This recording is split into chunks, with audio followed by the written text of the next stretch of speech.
Welcome to My Big Safety Challenge, a podcast all about stories of safety leadership, presented by Dale Carnegie and the Board of Certified Safety Professionals. Jason, there are certain people that you encounter in life that it's like they have a life message that they give through their experiences, through how other people poured into them, through what they've sought out to learn. Perry is one of those people. He is one of those people, and we have the pleasure and the privilege of hearing from Perry today. And I think what's important to understand is that during the pandemic, before and after, he was responsible for more than 90,000 people across more than 300 sites. And in that process was able to reduce incidents, yes, and I think most importantly, serious incidents across a large, complex manufacturing company. And he's going to talk about just how to do that with us today. And he's going to talk about some of his personal principles in leadership, which I think is going to be a treat for our listeners. And we're talking to somebody here who has a lot of real life safety experience. And with that, I'm sure comes some real life safety challenges. And so please tell us about our guest, then we're going to jump right in with him. Yeah, I would be happy to. So, Merle, you nailed it. We are honored. We're excited to welcome Dr. Perry Logan today. Perry has been a mentor and a sponsor to me, yes, of course, but to hundreds, if not thousands of people. Well, what's that distinction? Mentors help people get better. Sponsors help people get ahead. And Perry's done that for so many different people, and we're excited to hear about his experience, his journey, his, as you nailed it, struggles and challenges, and then how he's overcome them with some of his principles of leadership. Perry, great to have you joining us today. Man, I am honored to be here with you gentlemen. I mean, really, really honored. It's this is a nice surprise, Merle. You're a great voice, so this is a lot of fun for me. Perry, one of the things we usually just get started with is just to say, what in the world attracted you to a life spent influencing people in safety? Kind of what's your origin story? Would you tell us a bit about that? Yeah, I think it probably connects two things, but all of it comes back to where I grew up. Merle, we were talking about me living in Minnesota now. I've been living in St. Paul, Minnesota for over 20 years, but I'm actually from the Florida Keys. Wow. I grew up on an island. It was a very rural upbringing, actually. There's not many people on the islands, and especially the island I was on. And so you do what you do on islands, and that is do a lot of stuff out in the water. And it turns out one of my best friend in high school, his parents owned a dive shop. And so I grew up working in a dive shop, and then my next door neighbor was a roofer. And so I ended up doing a lot of outdoor stuff in the sun, but a lot of diving. And my dad, the whole reason we were down in the Keys is because my dad was a commercial diver, underwater welder diver. And Merle, back in the 70s and 80s when he was working, that was the most dangerous job on earth. It was a really, really dangerous job. And so my dad he was a great, great mentor for me because he would always have me at his side doing stuff. And so I remember sitting on a crane operator's lap when I was probably about 7 years old on a barge, learning how to operate a crane because he was doing some diving. But one of the connection to safety and health was my dad went through a dive school, and there were 8 guys in his dive school, and within about 10 years, half of them were dead. And so, my dad had a real acute sense of hazards, and high hazards especially, because he worked in such a demanding and high hazard kind of operation for most of his life, that he really made sure that I knew when we were about to do something that was dangerous. He would say to me, you got to pay attention right now, because what he was about to say was the controls. He was about to talk about controls. And so I didn't realize this actually, but I had been trained into safety and health from a really young age. And so, growing up in the Keys, I had thousands of hours of diving. And that dive shop I worked at, another connected story to that was there was a dive master who was just this wonderful human being who it was the kind of dive master everybody wanted to learn from. And he was diving in Belize, and anybody who knows about Belize, the reefs are very deep if you go to the east side of the reef, it just goes down. You can go into hundreds of feet of depth very quickly. And he got nitrogen narcosis, which basically can make you feel high as a kite. And he unfortunately just kept going down and never came back. And I remember that I was in high school at the time, and Marianne, who was the owner of the dive shop, I remember when she told me that, I was just like, I was crushed, because he was such a great person.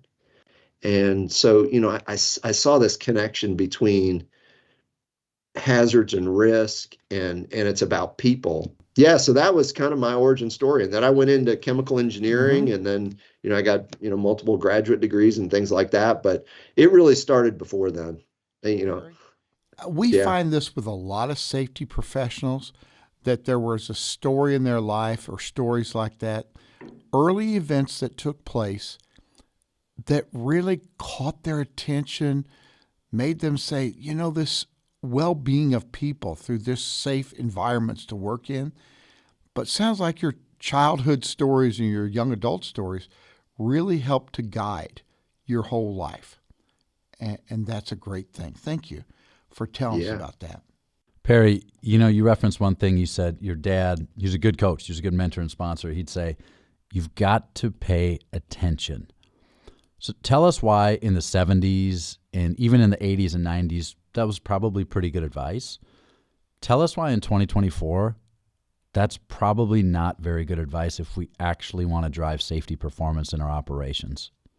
Yeah, boy, great catch, Jason. That's a really great catch. If you think about that question, it's almost saying like you are fully responsible for all of your safety, which is true, but it's not necessarily helping us think about the big picture of like, why are we engaging in this high hazard activity? And how can we think differently about the risk and apply a different kind of approach? So my dad has a very much an old school view of safety. And I've had many conversations with him about more of a new view about it. Like, hey, what if we eliminated that hazard? What if then we don't even have to worry about someone paying attention because we've eliminated the hazard.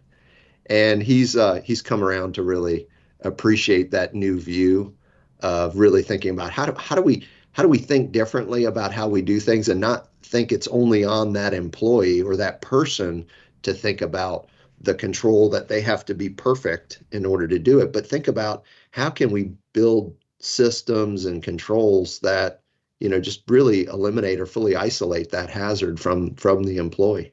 So it's a really great question, Jason.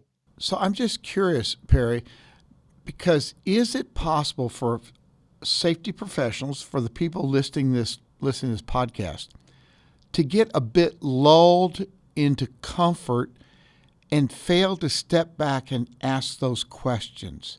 How have you seen that, just even in today's time? How do we be careful that we just don't get a little numb to just how things are and we dig a little deeper?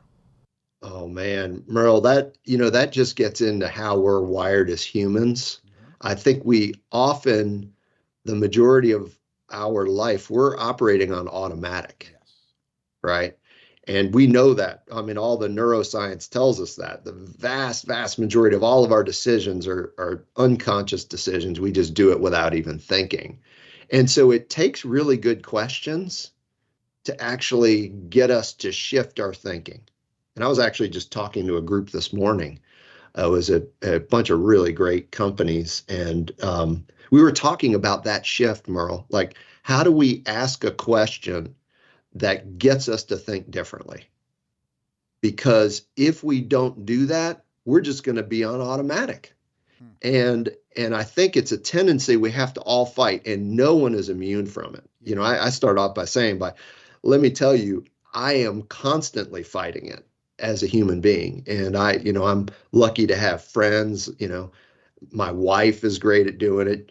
Jason will do anybody. I want to surround myself with people who will challenge me and ask me questions that gets me to think like, wait a minute, why am I doing it this way? Why are we doing it this way? Is there a better way to do this? So I think you're right on, Merle. It's kind of wired in, and it takes oftentimes someone to help us see something that we can't see. Now, Perry, you probably realize that I work with the Dale Carnegie organization. I know you have a bit of background with that we'll get into later. But one of the things we work to do on this podcast is to weave in some of those human relation principles of Dale Carnegie and how folks like you are putting them into practice to encourage other people to look for ways. There are two of those principles that you were describing there. One principle is ask questions instead of giving direct orders. And in a sense, that can have many applications. But that's one of them you just said there. Rather than say, just do this, let's ask the question. The other one that you were putting into practice is one that says, talk about your own mistakes before criticizing the other person. And when you said, I have to realize, hey, I have to watch this, that's a level of humility. What do you suppose there is, Perry, about that that helps a leader when they're willing to talk about their own mistakes first? Yeah, it's funny how it almost automatically diffuses things for people. I think it comes from the fact that people feel comfortable that I'm not going to judge them, that I'm not going to say, well, gosh, you're making a mistake, because I'm acknowledging right out of the gate, hey, I'm not perfect. And, I appreciate that you're not judging me. And I'll just tell you about the mistake that I made. And so it makes it safe. I think it really creates a safe space for people to just be honest. I mean, let's face it, we could change the world at the snap of a finger if we could snap our fingers and just create integrity in everything we did. And I think that's a really good way to show integrity, is by just being honest and transparent about the mistakes we make. And that's why I think it builds that connection. People don't feel like they're going to get judged, Merle. And I'll just add this. When you use that word integrity, some people say, well, I tell the truth.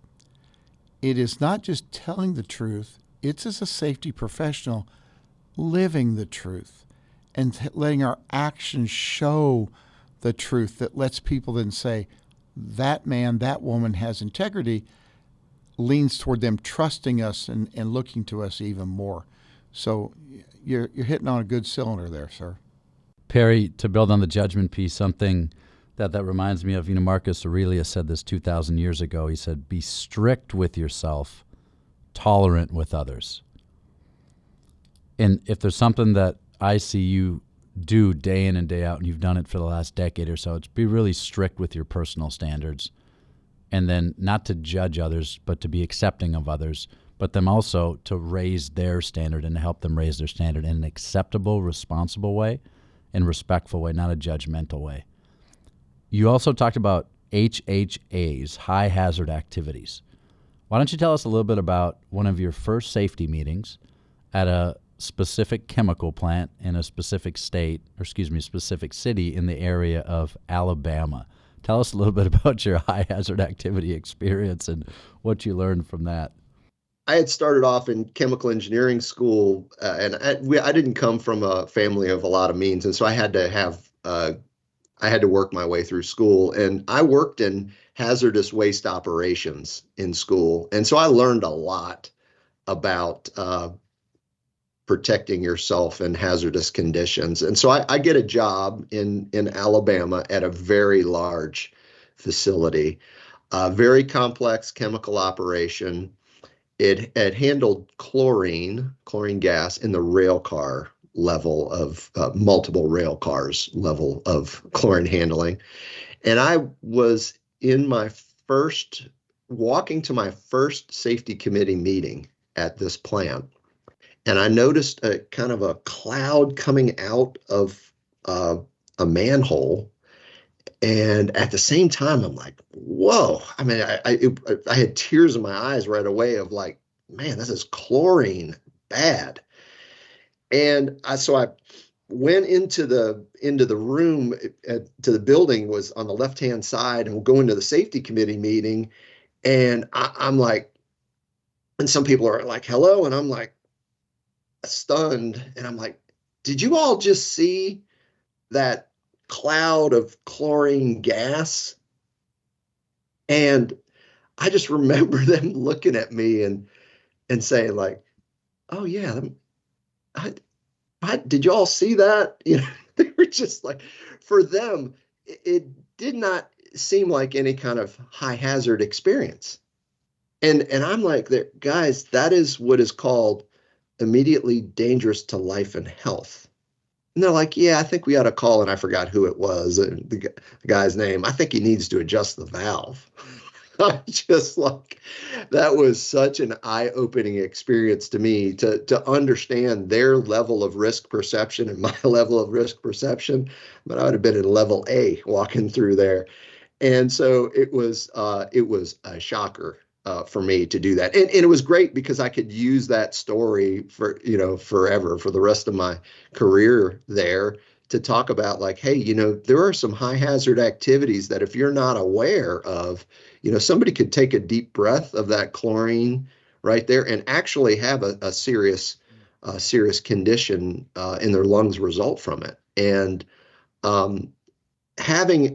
there's two parts of it, Jason. There's one part of recognizing the high hazards that are there and recognizing what the controls are, but it's also helping people recognize when there's really a high hazard that they may not see that as a high hazard activity because you did that job. And, I mentioned to Merle about, in the Keys, working roofing. Well, the roofing work I did, we did not wear fall protection.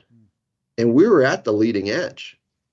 And today, I look back, it makes my hands sweat now thinking about how close I could have come to dying, being on roofs as many times as I was without proper fall protection. And so I don't ever want people to feel judged because, hey, I've done it myself and I get it. So I want to feel empathy for people who may be in that kind of situation, Jason, where they're working in a high hazard activity and they may not realize it. And I've made mistakes here, holy cow, where I have come upon, in fact, in that same plant, I could go on in stories in that plant. I walked up on a maintenance guy who was in a trench, who had his arm up in a pipe. And his name's Jerry. I was like, Jerry, what in the bleep are you doing? And he was, he was irritated. And I think he was irritated before I said that to him. But, that tone was not the right tone for him. I was scared for him. And he got up out of that trench and, I was like, what are you doing? You are not following the procedure. I don't even know what the procedure is, but I can guarantee it does not include what you're doing. And I remember he had his tools in his hand and he took his tools and he dropped them out in front of me, said, why don't you do it, big boy? Ooh. I was like, Jerry, I am so sorry.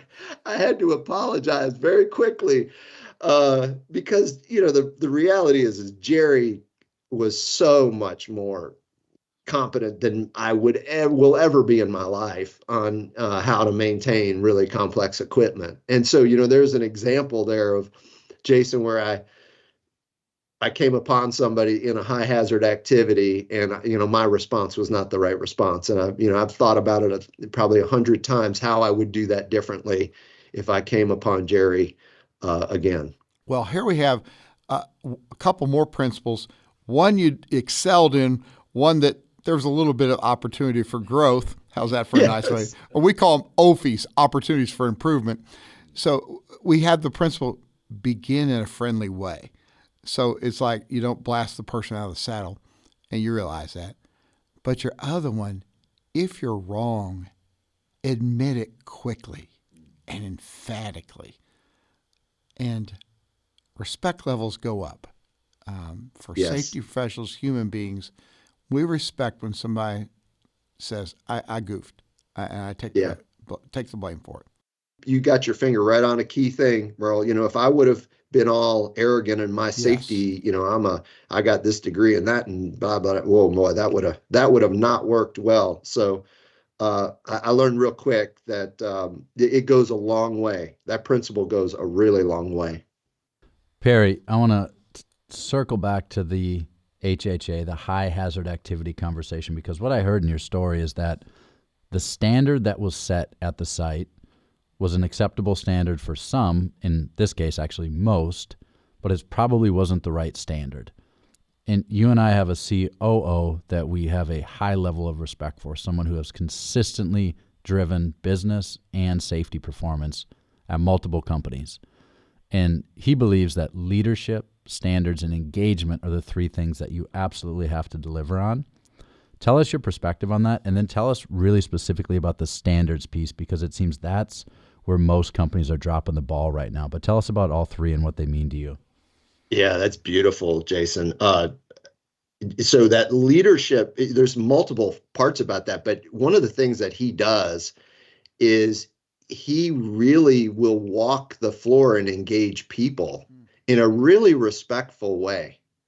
And what he'll do in that engagement is to set the standard, to say like, hey, if we were to improve this job, what would you want? How would you make this a safer job? And then they get into a dialogue about it, and then he can set, this is where we need to be. And so he can set that standard in a very clear way, which for an operational leader, I will say is very unique for him to have that level of understanding of hazards. His level of understanding is really, really high. And so as a result, he can communicate very clearly about what the standard is. And, actually this morning, talking to a bunch of really great folks at companies, we were actually talking about clarity of standard. And that oftentimes one of the mistakes we make as, technical safety professionals is we have the 120-page standard document with every detail that you would ever need to have, but it doesn't actually help people know what they need to do because it's so complicated and it's so nuanced. And really what we need to do is make the standard very clear. And so that's what we were talking about this morning, actually, was like, it's so hard to state the standard very clearly in a way that literally everyone can understand. Mm-hmm. Everyone can understand. So the leadership part connects to how you engage employees and how you communicate the standard. I'll just say, Jason, I think that we need to do a much better job coaching. As safety professionals, we've got to coach leaders, and we have to, the truth is safety and health professionals are good at it when they know kind of the principles of how you coach in a respectful way and do those things. And it actually elevates the whole entire profession, in my opinion. I think oftentimes we focus on the technical things, which are super important, of course, but we lose sight of some of these leadership principles that actually make the biggest difference. And by coaching leaders on how to engage people, engage employees who are doing the job, doing the most important work, to be really clear on what the standards are and what the expectation is, and then really be listening to the employees to hear, well, here's a problem with doing what you're asking. Here's the challenge I have, right? And that COO does that so well. He'll ask that question essentially. And when the employee says, well, it'd be great, I'd love to do that, but the problem is this thing is in the way. I think what I'm hearing here, Perry, is, if we look at, you reference clarity of standards multiple different times. And I think it was Jason Laird who said this. He says, the clearer the vision, the fewer the options, the easier the decisions. But it's not a clear standard/vision when you have a 120-page document that basically says no cell phone use while driving. That's what I'm hearing. If the standard is no cell phone use while driving, then just write no cell phone use while driving. That's what I'm hearing. What am I missing here? Because it seems simple, but it also seems like one of the hardest things that we're having to overcome as a profession. If you're talking about this, and I know you're on an advisory council with dozens of companies that are senior leaders, why are we still talking about clarity of standards? Because it seems simple. Yeah, I think the biggest problem, Jason, is we mix audiences. And so, you can take something technical like machine guarding and think about all the intricacies of really building the right controls in machine guard. You need to have that detail there in order for those controls, that light curtain to work and all of those things to work. So you have to have that level of detail from the engineering side to make it work. But when we're communicating to everyone who's interacting with that, we don't want to be in that same mode of all of those details. We need to be very, very clear on when you trigger the light curtain and everything shuts down. Here's how the simple startup works, right? Not read the 12-page document. It needs to be a very crisp, clear communication. And I think what happens is we get caught up in both. We know the technical stuff matters because it does. Machine guarding is a perfect example of that. But on the communication side, we need to communicate in a very clear sense. And honestly, I learned about communication too late in life, and appreciated some of those important, very simple things that I think someone who has a background in communications is like very obvious. But I don't think that we learn that as safety and health professionals in our training. And I think that's a disservice. So I think there's opportunities for all of us to get much better on how we communicate clearly to exactly your point, so that we can be very simple, to the point, in a way that it resonates with everyone, not trying to take the engineering detail and then try and just spit it out to everyone, because you only have 7 seconds. That's it. Say more about that. You only have 7 seconds. And then you referenced also about coaching and how our role has, I wouldn't even say expanded, I would say has emphasized the coaching as much as ever. Tell us about a specific time you've had to coach either a senior leader and or maybe someone on the shop floor. But first, tell us about that 7 seconds piece. That's intriguing. So I think in the last 10 years in my professional roles, I was constantly telling safety and health professionals, I'd ask them to summarize whatever they're doing. And then I would usually come back and say, look, you have to say that in 7 seconds. Because when you're talking to an executive leader, they have so many things that they're processing. You oftentimes only have 7 seconds to make your point. And what it does is it forces us to get really clear about what's most important and how to communicate with real precision. And it turns out it's actually less than 7 seconds. When you actually look at the science is it's actually less than 7 seconds. I wish I would have read the science before saying that for 10 years, but it's still the kind of the principle is there. You have to do it in a very short amount of time. And that's just a human nature thing. And when you're able to do that, Jason, you know this really well, when you're able to communicate in such a way to executives like that, what happens is they want to listen to you. They actually want to hear what you have to say, because they know you're not going to take up a bunch of space, and you're going to say something when it's needed and it's going to be important, and it's going to get to the point. Now, for some people, we all have different personality styles. For some personality styles, it's easy to communicate that way because we're actually wired that way. And then some personality styles are not wired that way. But the good news is everyone can learn to do it. It's not rocket science. It's just by practice, really practicing how to do that. So I think that's a key thing. On your second part of the question, I could go on forever about these stories of when a leader is really needed coaching. And so, for instance, we would review all of the most serious incidents that occurred globally on a weekly basis. And these are, president of operations, executive vice presidents, senior vice presidents in the meeting. And we're reviewing it with the purpose of finding what system failed. But as you know, we're human, and oftentimes we're going to want to find blame, right?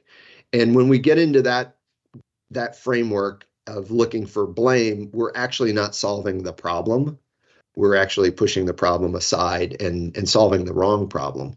And so I've had that happen multiple times where I actually created a slide that, Jason, you've seen it, on the left-hand side, it has blame and punish. And on the right-hand side, it says learn, coach, and improve.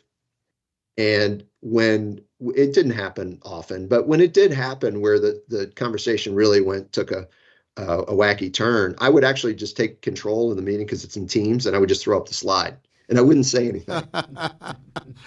Let the slide speak.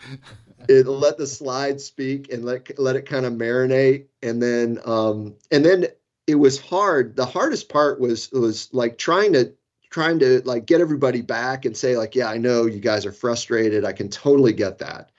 But really what we've got to think about is what system failed here, right? I don't want to talk about punishing the person because that's not fixing it for the other people who do that job. And so there was always an important thing that we needed to coach in that situation so that then I could come back around and talk to them later and, have a conversation. So it's like, Yvonne, hey, let's talk about that situation there. What do you think about it? Like, what would you do differently? And we could kind of work through it and maybe hopefully laugh about it. Perry, if I were to listen to this podcast episode, maybe even 3 years ago, who knows, maybe even last year, I'd hear that and I'd say, I'm going to do that at our next SIF review meeting. I'm going to create the slide. Perry, he's a VP, global safety and health, big company. That's what I'm going to do. Not understanding context and not understanding egos. And if you're a big hitter in the big company, I promise you got a big ego. It's not a bad thing. We all have egos, but we just have to be very delicate with how we approach those. Tell us about, at the same time, managing that and understanding personality styles before you throw a slide like that up. Yeah, absolutely. I would only put that up there with, these are top executives, but I knew all of them. And I had a relationship with them. And so because of having a relationship there, I was able to do that. And the second thing is we had already coached about it, right?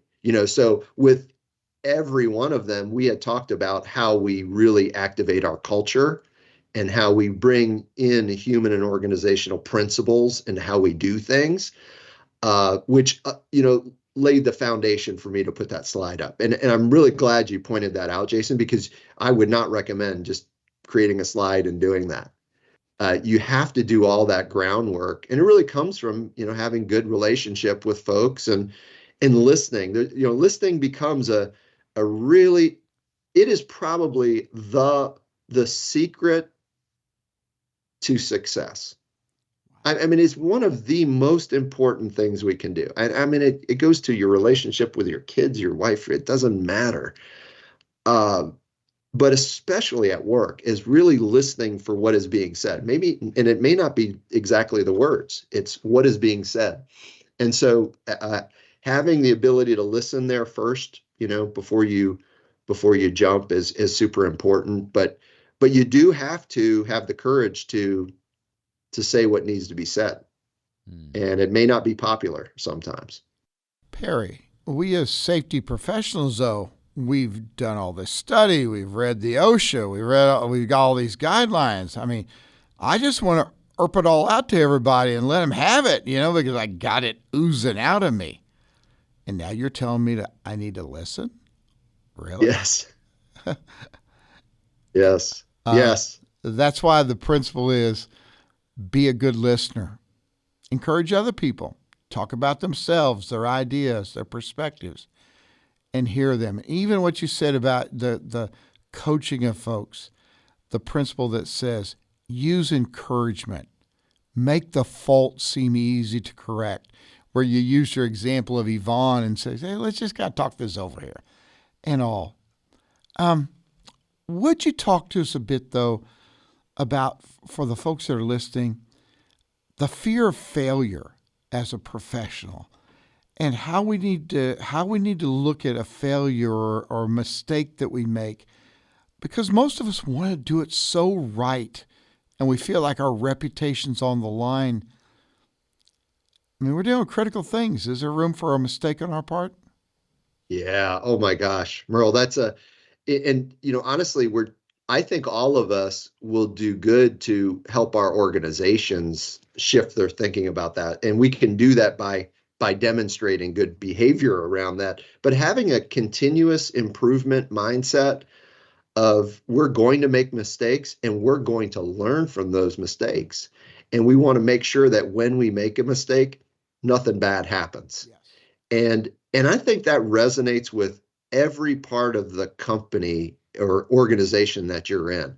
Everyone understands that at a real basic level. And so if we can get this, and maybe the terms, kind of continuous improvement mindset, I think that's one that resonates with a lot of people, to think like, hey, mistakes will be made and we're going to learn from them. And we're going to make sure that we've set up our systems in such a way that nobody gets hurt when something fails in our system. It is a really hard thing. It gets back to ego a bit, like we want to be right. As humans, we want to be right. We want to be in control. We want to look good. Those are just like human nature. And so we have to have a high level of awareness so that we don't get caught by that. So to do what you're saying there, Merle, I think we have to start with a really high level of awareness. And once we have that, then our egos won't get in the way so much. And so the example of we could take work at height as an example. I mean, everybody loves talking about work at height because it's something that we know we have passion about. Like, we can save lives when we do that right. And if you can talk to an executive about what do you think are the most powerful controls for this specific situation, and just you have a dialogue with them, you have a conversation with them, and then you can show them where they're like, yeah, you've got some great insight in this. This is great. And let me tell you, let me tell you a little bit about the anchoring points there and how important that is, because you touched on that, Yvonne, and I just want to really acknowledge that is maybe even more important than you realize. And what you do in that conversation now is you build wonderful credibility, you build a great relationship, and you can build a better understanding. And I think it's important for the listeners to notice the way you gave that example of Yvonne, that you said, let that person say some things, and you said, yes, and then you built upon it in that way. And that is a wonderful way not to say, it's like what we learned in improv. It's not yes, but it's yes, and you guide through that. Perry, you said listening is the secret to success. And then I'll just paraphrase. You're not just listening for the words, you're listening for the signals. And there's some signals that we need to make sure that we're listening to and seeing in safety and health over the past several decades. One of those signals is this idea that incident rate has consistently been reduced, yet fatalities, and specifically, I believe, serious injuries and fatalities, has not moved in approximately, let's just say, 30 years. So less paper cuts and bee stings, just the same amount of fatalities, amputations, so on and so forth. Why is that a loud signal that we need to make sure that we're listening to? And how do we get off this plateau? I think Todd Conklin calls it the big stall? How do we get off this big stall that we're on? It's actually worse than what you said. Fatalities count and rate is up. So if you look, and you can go to National Safety Council has a wonderful website, Injury Facts. I'd recommend everybody go to you can just Google Injury Facts NSC, and you can see that in 2022 we were higher than over the past 10 years. Significantly, it has jumped up. And you know, as a safety and health professional, I'm just like appalled that we have not been focused on these serious incidents and fatalities and really going after it. And so, I think there's a rally cry that's needed amongst all professionals for us to go out. And then, some people might say, well, that's not my industry. I don't know. They're still human beings. And I think we can do so much better, because the truth is that there are companies that are doing very well in this space, and they are doing some just amazing things that I think everyone can learn from. And we could really turn this down. We can really turn this down, but we are not in a good place, my friend. Not at all. And Perry, you're right. There has to be a level of dissatisfaction where we take a look in the mirror, because the first step in any change is you get dissatisfied with where you're at versus where you want to get to. It's the first step in change always. And you and I first got dissatisfied when we started attending this group called ORCHSE. And for those that don't know the group, this is basically, it's like the Illuminati, right? Like they actually run the safety profession, but they're the best kept secret in safety. They're like the secret society. Everyone needs to be a part of it, but it's the best kept secret. How do we make sure that we get more people exposed to, I'll just call them networking and benchmarking organizations? Because you said it, there's some companies that have cracked the code on how to prevent serious injuries and fatalities. But if we're stuck inside our own companies, you can't read the label from inside of the bottle, and we get stuck in our own ways of doing things. How do we expand people's belief systems and get them linked up with these types of networks and organizations? First, I just want to say it comes down to purpose. And when you're engaging with folks, if you're in a conference, an ASSP conference, an AIJ conference, a CCPS, whatever conference you're in, you should be looking for those people that are changing the way things are being done. And so you should seek them out, because there are networks that are exactly doing those things that anyone can plug into. That I find that I'm always surprised that a lot of people don't know about it, but I didn't know about it either. We were members of when I was at 3M at part of that group, and I'll, to be honest, I learned more from those groups than I learned in all of my schooling. I mean, about actually making really substantial changes, because they had the how, the why, and the how very clear. And you don't necessarily get that in school. And the how is how it works and what doesn't work and why didn't that work. And so I think you really are pointing out a great thing, Jason. The truth is in safety, there's no IP as far as I'm, intellectual property. We're in this to save people. It is really about making a difference for people. And when you hang around, my grandfather, you've heard this quote, Jason. My grandfather used to say, hang out with people smarter than you and better looking. And what he was saying two things, really, really wonderful man. He was saying, basically, if you hang out with people who are doing really good stuff, you're going to start doing really good stuff. I doubt there's anybody on this that will listen to this podcast. They'll say, I don't think that's the right thing. What keeps us back? I think two things. One is complacency. We get into our routine, and it's effort actually to reach out, to do. It is an extra bit of effort, to join a network like Jason's talking about. It is actually work, because you got to bring it. because you're with some top dogs. So you got to bring it. You got to bring value. And then the other part was, I think we've touched on it before. It's like our ego. We're worried about like sharing something like, gosh, our powered industrial vehicle program is really bad. I'm sorry to share with you guys, but I got to tell you, it's not great. And here's the problems I'm having. And then you look over at a Lori or a Marty, and it's like, gosh, you know what? I had that same problem, and this is what we did. There are other people then at that point that will say, I don't really know this as well either. So we get to start the chain reaction to things. And we can start a trend in a very humble way. Very humble way.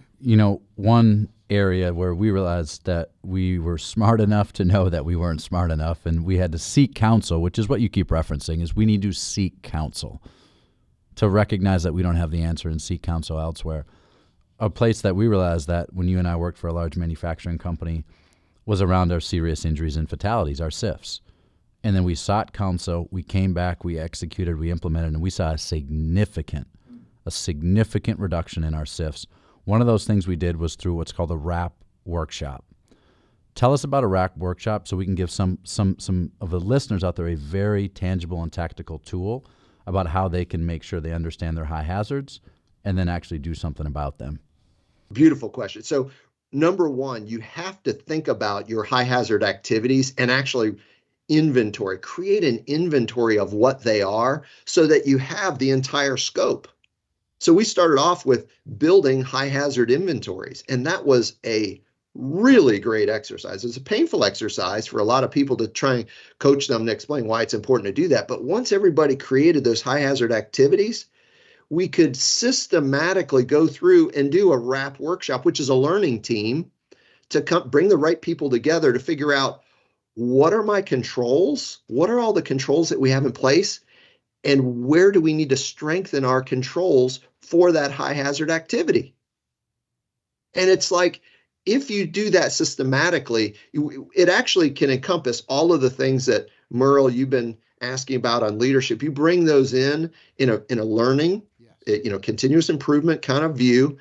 And that RAP workshop was instrumental, absolutely instrumental, because it's a learning team. It's a diverse group of people with a lot of different skill sets and views to come in to solve challenges, but more importantly, kind of strengthen our controls. Is super, super powerful. And, too often we get into a very technical risk assessment, because we're the experts, Merle, and that doesn't work. You have to do it with a group of people who are going to bring the maintenance guy or gal in there. You bring some of the production folks in there. You bring the engineer in there. You bring a supervisor in there. You might bring somebody who has a totally different view on anything in there. And now you're thinking about all of the controls and how those controls fail and how you can strengthen and verify those controls. And wow, boy, it's actually fun. I mean, honestly, I love doing RAP workshops. I mean, that's one of the things I miss. There's a handful of things I really miss. And that's one of them, Jason, was that, that learning, because it's a continuous learning kind of thing. And it was improving. You walked out of there knowing you just made something safer.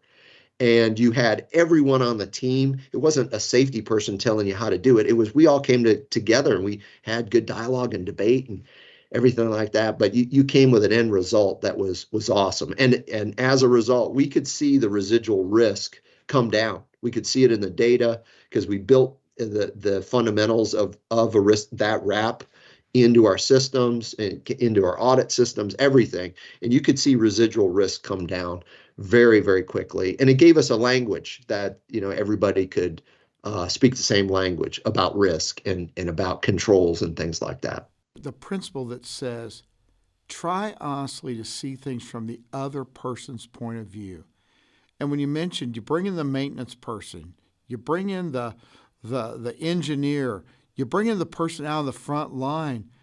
I think too often, years ago, there was that song that said, Billy, don't be a hero. Don't be the fool with your life. Well, we as a safety person, don't try to be the hero. Yeah. Hear from the viewpoints, the perspectives, because they see things they're vital. Perry, I simply want to summarize what you just said with the RAP workshop. So first step, create a high hazard inventory. Ask the workers what could seriously hurt or kill you. Great Right. question. Document that. Bring a diverse group together. Do it in a conference room to begin with. Have a learning team, facilitate a learning team. Assess the risk for one of those tasks at a time. One of those potential SIFs, we could call them. And then what we do is you execute. And how do you execute? Dr. Tom Krause said this. You've heard this, Perry. The only way to make the workplace safer is to actually make the workplace safer. How do you That's do right. that? Safeguard, save lives. So you execute and you implement controls, which gets us to an acceptable risk. Yes. And what we've done is we've integrated leadership, standards, and engagement into the Yes. RAP workshop and reiterated all three of those throughout the process. That last step of using Tom's quote, you do that on the shop floor. You do that where the work gets done. You will do some of that stuff in a conference room for sure, but the way we would always do a RAP workshop is you started at where the job happened, and you may go off in a conference room because you can't talk or you can't see things out in there, but then you come back to see, like, will this, to your point, make the job safer? And just want to tie that down, that RAP workshop, that learning team needs to have some portion of the time actually where it happens. A couple more questions here, and then we'll bring things to a close. Tell us why you believe that safety and health professionals are innately geared to be some of the most effective leaders of anybody in any profession. Tell us your perspective on that. It comes back to what I said earlier, Jason. It's why we're in it. We're in it for the people. We're in it for the right reasons to really make a difference. And that is what I think allows us to talk to people in the most important way, because I have never met a safety and health person who didn't care deeply about what they do. And as a result, I think we have an intuition as safety and health professionals on how that caring actually turns into physical, you can see it happen kind of thing, that we have that experience that really puts safety and health professionals in a perfect place. And that's why, I've seen a lot of safety and health professionals get promoted up and out, and, because other parts of the organization realize, oh my gosh, Jason's amazing. Let's have him in, pick your function. Other functions want to have you part of their organization because you bring that, that there's that caring piece that's just innate for a safety and health professional. There's a whole lot of other skill sets too that are very applicable actually outside of safety and health. There's a technical level that safety and health folks have that is really useful, regardless of what part of a function you're in. That's also very useful. There's an experience set that we get as safety and health professionals that is not just, in one corner. It's really diverse and broad. And as a result, I think it gives us a really great perspective. So I think there's a number of things that are very powerful, but I would give you actually those three, Jason. The other piece I want to hear from you, Perry, you, as well as anybody I've ever met, you've built and then you've led, facilitated high-performance teams. And as we close today, just tell us briefly about what you look for and how you build a high-performing team. We would be, I think, robbing something from our listeners if we didn't get your perspective on high-performing teams. High-performing teams are, for me, really need to have a diversity of people on the team. You don't build the best NFL team by taking the best quarterbacks of all time and putting them on a team. They'd lose to the last place team in the NFL. You need to have the diversity on that team, and so that's number one, a diversity of skill set. A diversity of personality style is also, I think, very, very important. It can be extremely powerful when you're in a high performance team that's probably going to run pretty fast. So you need to have both of those really dialed in. So those are the start, the diversity.